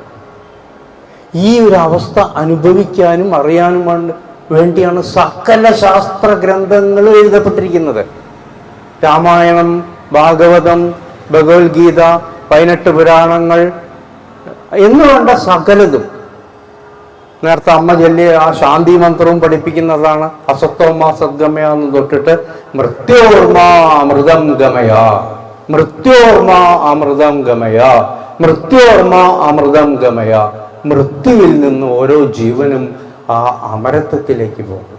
ഇത് നമുക്ക് സാധിക്കും, നമുക്ക് സാധിക്കും. ഒരിക്കലും നിങ്ങൾ തെറ്റിദ്ധരിക്കരുത്. ഇത് മഹാജ്ഞാനികളായിട്ടുള്ള ശങ്കരാചാര്യർക്കോ, ഇത് പറയുമ്പോൾ ഞാൻ എന്നെ അഹങ്കാരിയായിട്ട് കണക്കാക്കരുത്, വിവേകാനന്ദ സ്വാമികൾക്കോ ശ്രീനാരായണ ഗുരുവിനോ ഒന്നും അവരുടെ മാത്രമായിട്ടല്ല. അവരും നമ്മളെ മാതിരി പഞ്ചഭൂതാത്മകമായ ശരീരവും മനോബുദ്ധികളായിട്ട് കൊണ്ടുവന്നതാണ്. പക്ഷെ അവർക്ക് കിട്ടിയ നേരത്തെ ഈ പറഞ്ഞ മാതിരി ഉപകരണങ്ങൾ വിനിയോഗിച്ചു. നമ്മുടെ ശരീരം, മനസ്സ്, ബുദ്ധി, വിഷയങ്ങൾ സൂഹിച്ച് 10, 80, 90 വയസ്സോടെ ജീവിച്ച് വെറുതെ ചത്തുപോകാൻ വേണ്ടി അവർ ഈ ഉപകരണങ്ങൾ സത്യസാക്ഷാത്കാരത്തിന് വേണ്ടി ഉപയോഗിച്ചു. നമ്മ നേരത്തെ പറഞ്ഞ മാതിരി ബുദ്ധിക്ക് കൊടുക്കേണ്ട ഭക്ഷണം വിവേകം, സത്യമേത് അസത്യമേത്, അങ്ങനെ ഈ ഉപകരണങ്ങളെ അവർ ഉപയോഗിച്ചു. നമുക്ക് എന്തുകൊണ്ട് ഉപയോഗിച്ചുകൂടാ? നമുക്ക് എന്തുകൊണ്ട് അത് ഉപയോഗിച്ചുകൂടാ? അത് ഉപയോഗിക്കാനാണ് നിങ്ങളൊക്കെ ഇവിടെ കൂടിയവരോട് ഈ മീ ടു മീ ഭയങ്കര ഭാഗ്യവന്മാരാണ് നിങ്ങൾ. ഈ ഭാഗ്യം പറഞ്ഞറിയിക്കാൻ പറ്റില്ല. കാരണം നിങ്ങളെ അമരത്വത്തിലേക്ക് നയിക്കാനുള്ളൊരു സങ്കേതമാണിത്, ഒരു കേന്ദ്രമാണിത്, ഒരു ആശ്രമമാണിത്. ഈ ഗുരുജിയുടെ ദിവ്യമായ മഹാനായ ഗുരുജിയുടെ കീഴിൽ നിങ്ങളത് അഭ്യസിച്ച് ഉയരൂ. You fly to that eternity. ജീവിതം സഫലമായി. ഇതിനാണത്. അതിൻ്റെ ബാഹ്യമായ ചടങ്ങുകളും ആചാരങ്ങളും ഒക്കെ വേണം കൂടെ. അതിലൂടെ മാത്രം ഒഴുകിപ്പോകരുത്. അതിലെ തത്വങ്ങൾ ഗ്രഹിക്കണം. തത്വങ്ങൾ ഗ്രഹിച്ചിട്ട് ആ അനശ്വരത്വത്തിലേക്ക് നമുക്കും എത്താം, ഓരോ ജീവനും എത്താം. നമ്മുടെ ഉള്ളിലുള്ള ജീവനാണ് ബ്രഹ്മം, ഒരു വ്യത്യാസവുമില്ല. നമ്മുടെ ജീവൻ തന്നെയാണ് പരമാത്മാവ്, യാതൊരു വ്യത്യാസവുമില്ല. അത് സദാ നമ്മൾ പറഞ്ഞുകൊണ്ടിരിക്കുന്നു ഞാൻ ഞാൻ ഞാൻ ഞാൻ. രാവിലെ നീട്ട് ഉറങ്ങുന്നവരെ ഞാൻ ഞാൻ ഞാൻ എന്ന് പറഞ്ഞിട്ട് നമ്മളോട് പറയുന്നു ആ ഞാനെ ഒന്ന് ശുദ്ധീകരിച്ചുകൂടെ? എളുപ്പമാണ്. ഈ ഞാനിനെ, ഉള്ളിൽ സ്പന്ദിക്കുന്ന ഈ ഞാനിനെ ഒന്ന് ശുദ്ധീകരിച്ചുകൂടെ? എൻ്റെ അഭിമന്യ ഗുരുവായ ബാലകൃഷ്ണ സാറ് പറഞ്ഞിട്ടുള്ള ടെക്നിക്കാണ്, ഞാനിനെ ശുദ്ധീകരിക്കാൻ നിങ്ങളുടെ ഉള്ളിലെ ഭേദചിന്തയും രാഗദ്വേഷങ്ങളും മാറ്റാം. പറ്റുമോ? എങ്ങനെ ഭേദചിന്ത? ഒരു ഭേദവുമില്ല. ഈ ഭേദം മാറ്റിയ ഏകാത്മബോധം നമ്മളിൽ വരും, ഏകത്വം. ഒരു കാര്യം കൂടിയും പറയട്ടെ. ഇത് ശങ്കരാചാര്യ പറഞ്ഞാൽ നിങ്ങൾ എത്ര ജന്മെടുത്തോളൂ, ഏകാത്മബോധം നിങ്ങളിൽ ഉദിച്ചില്ലെങ്കിൽ നിങ്ങൾക്ക് മോക്ഷം കിട്ടില്ല. മോക്ഷം എന്ന് പറഞ്ഞാൽ പരമാനന്ദം. അപ്പൊ ഈ ആധ്യാത്മിക സാധനങ്ങളൊക്കെ ചെയ്യുന്നത് ഇതിനാണ്. നമുക്ക് പരമമായ, നമ്മൾ ആനന്ദ സ്വരൂപമാണ്, മരണമില്ലാത്ത ആനന്ദ സ്വരൂപമാണ്. ഇതാണ് നമ്മുടെ അവസ്ഥ. ഇത് അറിയാനും അനുഭവിക്കാനുമാണ് ഈ സാധനങ്ങളെല്ലാം. ഏതായാലും ഇനിയും പലരും ഇവിടെ സംസാരിക്കാനുണ്ട്. അതുകൊണ്ട് ഞാൻ എൻ്റെ വാക്കുകൾ ചുരുക്കുകയാണ്. ഗുരുജിക്കും അമ്മയ്ക്കും ഒരിക്കൽ കൂടി, നിങ്ങൾക്ക് എല്ലാവർക്കും ഒരിക്കൽ കൂടി എൻ്റെ നമസ്കാരം. ഇങ്ങനെ 2 വാക്ക് ഇവിടെ പറയാൻ എനിക്ക് അവസരം തന്നതിൽ ഗുരുജിയോട് പ്രത്യേകം നന്ദി പറയുന്നു. ഞങ്ങളുടെ എല്ലാമായ ഞങ്ങളുടെ അമ്മ, അതുപോലെ ഇവിടെ എൻ്റെ മുന്നിലിരിക്കുന്ന, ഇവിടെ ആദ്യം സംസാരിച്ച ബഹുമാനപ്പെട്ട ചന്ദ്രശേഖരൻ സാർ, അതോടൊപ്പം ഷൊർണൂരിൽ നിന്ന് ഇവിടെ എത്തിയിട്ടുള്ള ഗോപാലകൃഷ്ണൻ സാർ, വടകരയിൽ നിന്ന് എത്തിയിട്ടുള്ള പ്രൊഫസർ സുഗതകുമാരി, അതേമാതിരി ശകുന്തള ദേവി, അതുപോലെ എൻ്റെ മുന്നിലിരിക്കുന്ന, ഞാൻ ആദ്യം തന്നെ പറയാൻ ആഗ്രഹിക്കുന്നത്, വളരെ കടുകട്ടിയായ വേദാന്ത തത്വങ്ങളിലേക്കൊന്നും ഞാൻ പോകാൻ ആഗ്രഹിക്കുന്നില്ല. എനിക്ക് ഒന്നാമത് എനിക്കത് അറിയില്ല. രണ്ടാമത്, ഈ ഗുരുജി ആരാണ് എന്ന് ഞങ്ങൾ പഠിച്ചു കഴിഞ്ഞു. ഒരു ഗുരുജിയെ നമ്മൾ മനസ്സിലാക്കുന്നത് ഗുരുജിയുടെ ആശ്രമത്തിലേക്ക് കടന്നു വരുമ്പോൾ ഉണ്ടാവും നമുക്കുണ്ട അനുഭവമാണ്. ഗുരുജി എന്താണോ അത് ഗുരുജിയുടെ ശിഷ്യ ഗുരുക്കന്മാരിൽ നിന്ന് ഞങ്ങൾ പഠിച്ചു. ആദിത്യ മര്യാദയുടെ ആദ്യ പാഠം ഞാൻ കൃത്യമായി കണ്ടത് ഇവിടെയാണെന്ന് മുഖവരില്ലാതെ പറയാൻ ആഗ്രഹിക്കുകയാണ്. വളരെ സന്തോഷത്തോടെ പറയാൻ ആഗ്രഹിക്കുകയാണ്. അതുപോലെ ഇവിടുത്തെ സന്യാസ സമൂഹത്തില് സ്വാമിനിമാർ അവിടെ ഉണ്ട്. ഞങ്ങൾ സംസാരിച്ചു. അവരുടെ അറിവ്, ഗഹനമായ അറിവ്, അഭിനന്ദനാർഹമായ അറിവ് അവരിലുണ്ട്. അതിനെ എത്ര കണ്ട് അതിനെ അഭിനന്ദിച്ചാലും മതിയാവില്ല. ആ അറിവ് കിട്ടിയെങ്കിൽ ഈ ഗുരു ആരായിരിക്കണം? ഈ അവധൂത ഗുരു ആരായിരിക്കണം? അപ്പൊ അവധൂത ഗുരുവിനെ പറ്റി ഞങ്ങൾ പഠിക്കുന്നില്ല, നിങ്ങളിലൂടെ പഠിച്ചു. അതോടൊപ്പം എന്റെ മുന്നിലിരിക്കുന്ന പല സന്യാസ ശ്രേഷ്ഠരുണ്ട്. അവർ എത്ര പ്രഗത്ഭരാണെന്ന് അവരുടെ പ്രവൃത്തിയിലൂടെ അവർ ഞങ്ങളോട് കാണിച്ച, അവർ നിലത്തിരുന്നാണ് കാണിച്ചത്. ഞങ്ങൾക്ക് സത്യത്തിൽ വിഷമം തോന്നി. ഞങ്ങൾ കസേരയിൽ ഇരിക്കുമ്പോഴും വളരെ വിഷമത്തോടെയാണ് അവരുടെ മുന്നിൽ നിൽക്കുന്നത്. അവർ കാണിച്ച മാതൃക എത്ര മഹത്തരമാണെന്നുള്ള കാര്യത്തിൽ നമുക്ക് ഇന്നും ഒന്നും പറയാനില്ല, വാക്കുകളില്ല. നോ വേർഡ്സ് എന്ന് മാത്രമേ പറയാനുള്ളൂ.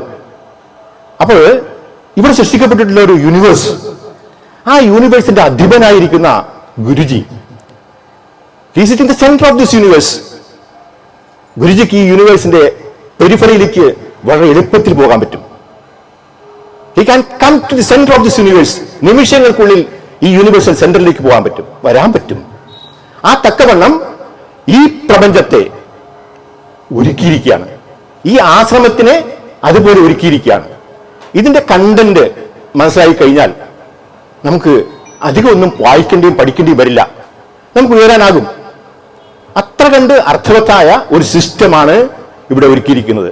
ഇങ്ങനെ ഒരു സിസ്റ്റം ഒരുക്കാൻ അദ്ദേഹത്തിന്റെ ആ ഒരു ബുദ്ധിയിൽ ഇങ്ങനെ ഒരു ഭാഗ്യം ജനിപ്പിച്ചതിന് സർവശക്തനായ നാഥനെ ഞാൻ നമിക്കുന്നു.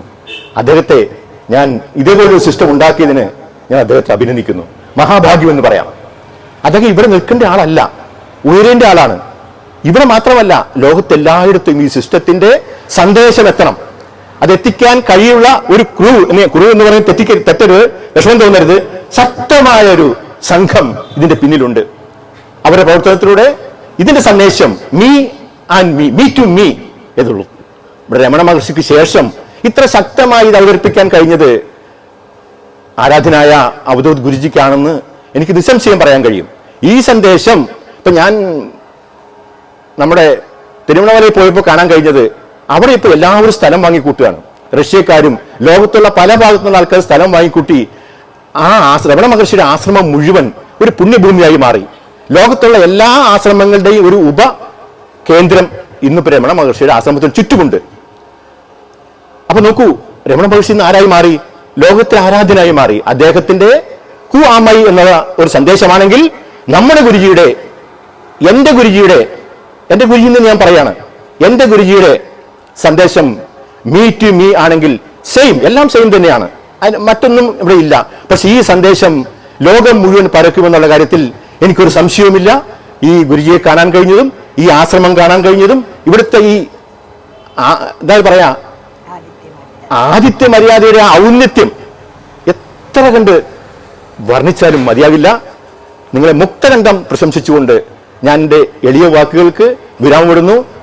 വളരെ നന്ദി, സന്തോഷം, വളരെ നന്ദി. ഓ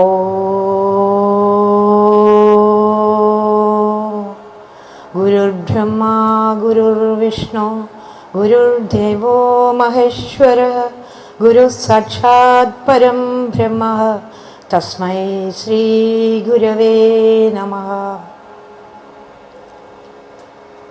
എല്ലാവർക്കും നമസ്കാരം. പ്രത്യേകിച്ച് ഇവിടെ ഇങ്ങനെ ഒരു വേദി ഒരുക്കി തന്ന ഗുരുവിന് നമസ്കാരം. പിന്നെ നമ്മളിവിടെ അമ്മയെ ആദരിച്ച ഒരു ചടങ്ങാണ് ഇവിടെ ആദ്യം കണ്ടത്. അപ്പോൾ അമ്മ എന്നത് നമുക്ക് നിലമ്പൂരമ്മ എന്ന് പറയാനാവില്ല, കാരണം ഈ ലോകത്തിൻ്റെ മുഴുവൻ അമ്മയാണ്. അപ്പോൾ ഇങ്ങനെയുള്ള ഒരു ആദരവിലൂടെ നമ്മളെ എല്ലാ സ്ത്രീത്വത്തെയും ആദരിച്ചത് കണ്ടിട്ടും വളരെ ബഹുമാനം തോന്നുകയാണ്. ഇവിടെ ബ്രഹ്മക്കുരു ഇത് ഒരുക്കിയിരിക്കുന്നത് ഈ പ്രകൃതിയിൽ ഗുരു എങ്ങനെ ഈ പ്രകൃതി അതിലേക്ക് ലയിക്കുന്നു എന്നതിൻ്റെ തത്വം ഇവിടെ നല്ല ബോധവത്തോടുകൂടി ഒരുക്കിയത് കാണുമ്പോൾ വളരെ കണ്ണിന് മാത്രമല്ല മനസ്സിനും വളരെയധികം ആഹ്ലാദം തോന്നുകയാണ്. അതായത് ഒരു സ്ത്രീ എങ്ങനെ വേണം ഈ പ്രകൃതിയെ സംരക്ഷിക്കാൻ, അതിൽ പുരുഷൻ ഗുരു എങ്ങനെ സഹായിക്കുന്നു എന്നുള്ളത് ഇവിടെ അന്തർലീനമായിട്ട് കിടക്കുകയാണ്. പ്രകൃതിയെയാണ് നമ്മൾ കാണുന്നത്, പുരുഷൻ അതിൽ പ്രവർത്തിക്കുന്നത് നമുക്ക് വളരെ ഒരു അന്തർലീനമായ തത്വമായിട്ട് മനസ്സിലാക്കാൻ കഴിയും. അതാണ് നമ്മൾ ഏതൊരു കാര്യത്തിലും നമ്മൾ ദർശിക്കുന്നത്.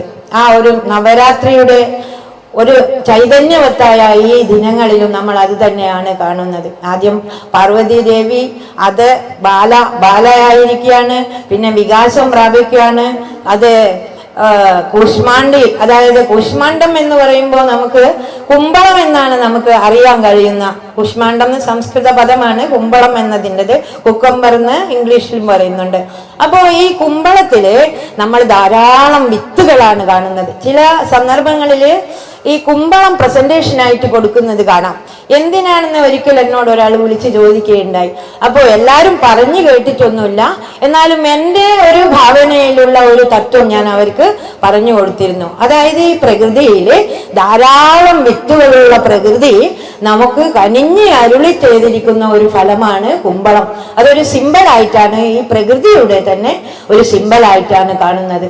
ആ പ്രകൃതിയിൽ ഈ സ്കന്ദമാതാവായി വിലസുന്നതും മഹാദേവിയാണ്, ആ ചൈതന്യമാണ്, പിന്നെ ഭദ്രയാണ്, കാളിയാണ്. ഇങ്ങനെ പല ഭാവത്തിലും ദേവി തന്നെ ഇവിടെ വിലസി വരികയാണ് എന്ന് നമുക്ക് ഈ നവരാത്രി ദിനങ്ങളിൽ പഠിക്കാൻ കഴിയും എന്നുള്ളത് വളരെ നല്ല രൂപത്തിൽ ഇവിടെ പ്രതിപാദിച്ച് ഒരു ചിത്രീകരണം പോലെ ആദ്യം വന്ന കണ്ടപ്പോൾ തന്നെ ഞാൻ നോക്കുകയാണ് എന്താ ഇതിൻ്റെ ഒക്കെ. അപ്പോൾ എനിക്ക് ഇവര് ഗുരു അവിടെ വിവരിച്ചു തന്നതുകൊണ്ട് കാര്യം ആദ്യം മനസ്സിലായി. പിന്നെ അതിനെ ഗഹനമായി ഒന്ന് അവിടുന്ന് ആലോചിച്ച് നോക്കുമ്പോൾ ഇത് എന്തൊരു നല്ല പ്രകൃതിയുടെ സങ്കല്പമാണ്, ഗുരുവിൻ്റെ അതിലേക്കുള്ള സമന്വയമാണെന്ന് നല്ല രീതിയിൽ ഇവിടെ മനസ്സിലാവുകയാണ്. മാത്രമല്ല ഇവിടെ അമ്മ പറഞ്ഞതുപോലെ ഇവിടെ കയറി വരുമ്പോൾ തന്നെ ഇവിടെ ഒരു വളരെ സോളിറ്റ്യൂഡ്, ട്രാങ്ക്വിലിറ്റി എന്ന് നമ്മൾ ഇംഗ്ലീഷിൽ പറയും. അതായത് വളരെ പീസ്ഫുള്ളായ ഒരു അറ്റ്മോസ്ഫിയറാണ്. ഒരു വലിയ ഒരു ആശ്രമത്തിന്റെ ഒരു ജാടയോ അല്ലെങ്കിൽ ഒന്നും തന്നെ ഇവിടെ കാണാനില്ല. മാത്രമല്ല ഈ സന്യാസികൾ പോലെയുള്ള ഒരുപാട് വേഷവിധാനങ്ങളോ കുറെ മാലകളിട്ടതോ ഇങ്ങനെയുള്ള ഉദരനിമിത്തം ബഹുവിധ വേഷം എന്നുള്ള ഒരു സങ്കല്പം തന്നെ ഇവിടെ കാണുന്നില്ല. വളരെ നല്ല രീതിയിൽ എല്ലാവരും മാനസികമായി സന്യാസത്തിലേക്ക് ഉയർന്നിരിക്കുന്നു. നേരത്തെ മണിയാട്ടം പറഞ്ഞതുപോലെ എല്ലാവരുടെയും ആ നിഷ്കളങ്ക ഭാവം ഈ ഗുരുവിൽ നിന്ന് ആർജിച്ചത് തന്നെ ആ ഗുരുവിനെ തന്നെ കാണുമ്പോൾ ഉണ്ടാകുന്ന ആ ഒരു അനുഭവം എനിക്കും നല്ല രീതിയിൽ ഇവിടെ അനുഭവപ്പെട്ടിട്ടുണ്ട്. അപ്പോൾ ഞാനിപ്പോൾ ഇത്രയധികം അധികം പറയുമ്പോൾ പല പല കാര്യങ്ങളും ഉണ്ടാകുന്നുണ്ട്. അപ്പോൾ ഈ ഒരു കാര്യത്തെ വളരെ നല്ല രീതിയിൽ ബഹുമാന പുരസ്കാരം ഏറ്റുവാങ്ങിക്കൊണ്ട് തൽക്കാലം വിട വാങ്ങുകയാണ്. നമസ്കാരം, എല്ലാവർക്കും നമസ്കാരം.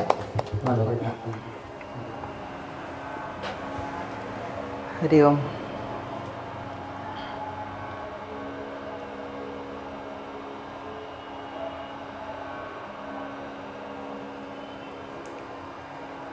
ദേവകി അമ്മയെ കുറേ നാളായിട്ട് അറിയാം, ഫേസ്ബുക്ക് വഴിയും.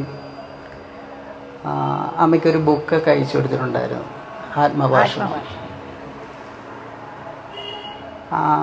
അപ്പം ബുക്ക് പലർക്ക് അയച്ചു കൊടുക്കുമ്പോൾ വാങ്ങും, അത് വായിക്കുമല്ലേന്ന് അറിയില്ല.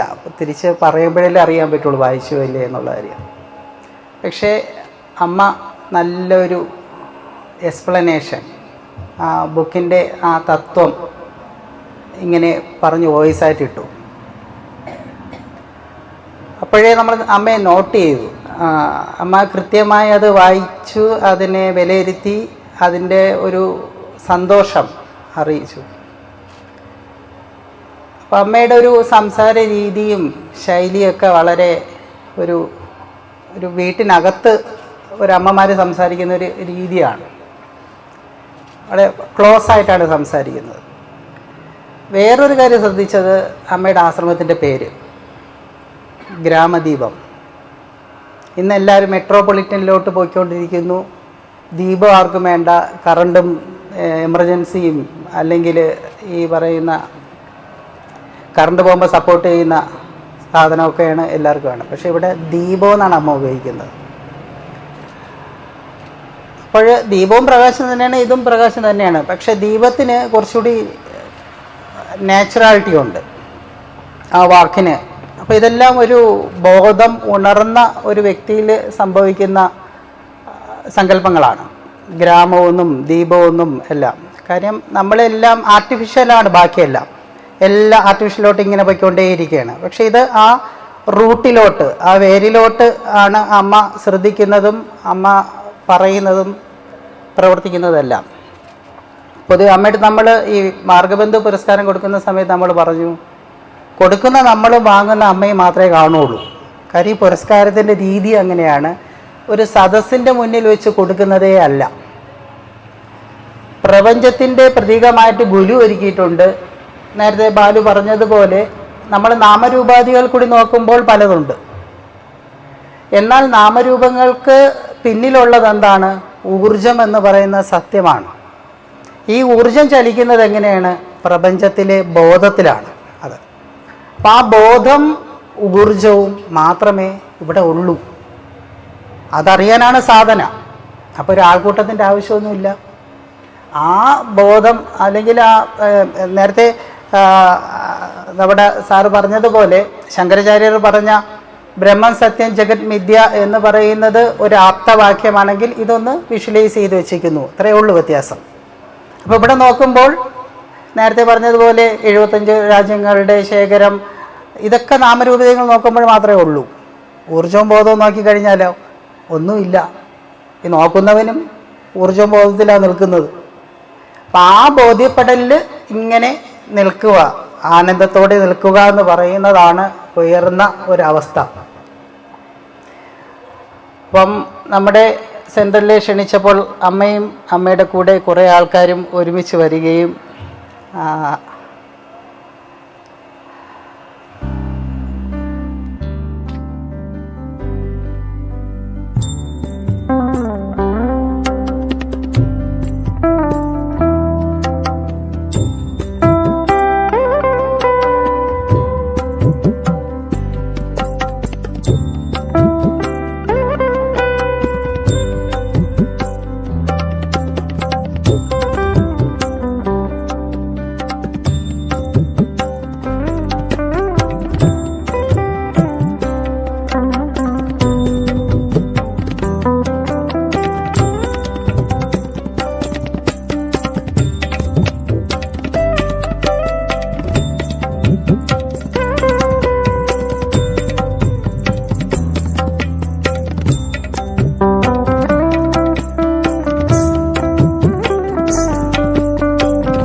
ശാരീരികമായ അഭ്യാസമല്ല, മനസ്സ് ഈശ്വരനുമായി എങ്ങനെ ഐക്യപ്പെടാം എന്നതിനെക്കുറിച്ച് പ്രതിപാദിക്കുന്നതാണ് ഇത്.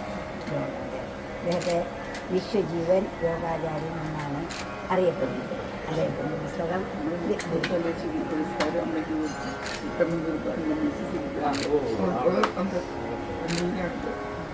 ഇന്നത്തേത് എൻ്റെ ആചാര്യൻ എന്ന്, എൻ്റെ നല്ല ലോകത്തിൻ്റെ മുഴുവൻ ഗുരുവായി കാണുന്ന രാമൻ സാർ എന്നാണ് ഞങ്ങളൊക്കെ വിളിക്കുക. അദ്ദേഹം എനിക്ക് ചെറുപ്പകാലത്ത് തന്നെ കത്തെഴുതാറുണ്ട്. അദ്ദേഹം പഠിക്കുകയാണ്, ഞാനും പഠിക്കുകയായിരുന്നു. അങ്ങനെ ആ കത്തുകൾ ഏറ്റവും ഉപകാരപ്രദമായിട്ടുള്ള ആശയങ്ങൾ അതിലുണ്ടാവും.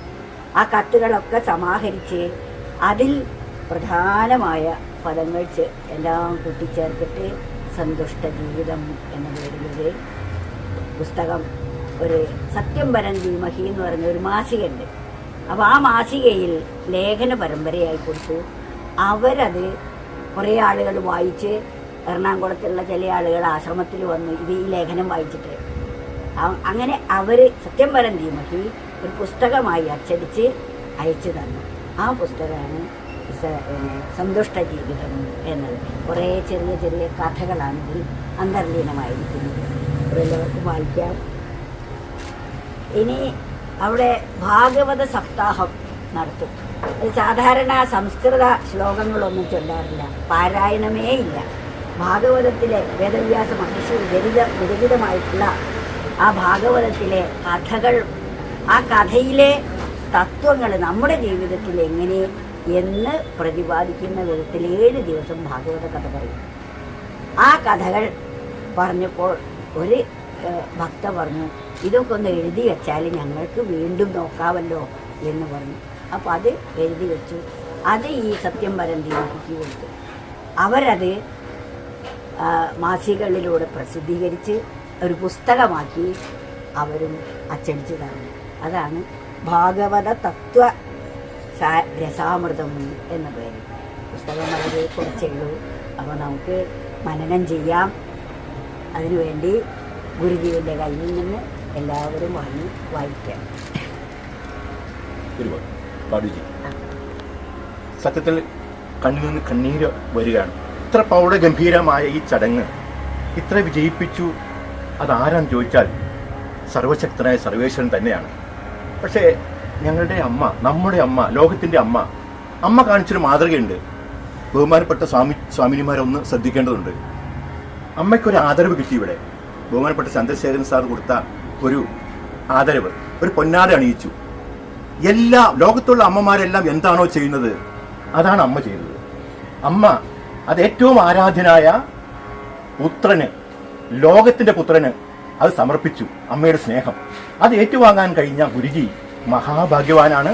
ഈ ചടങ്ങിന് സാക്ഷിയാകാൻ കഴിഞ്ഞ ഞങ്ങളൊക്കെ തന്നെ അതിലും വലിയ ഭാഗ്യവാന്മാരാണ്. എല്ലാത്തിനും നന്ദി പറയും.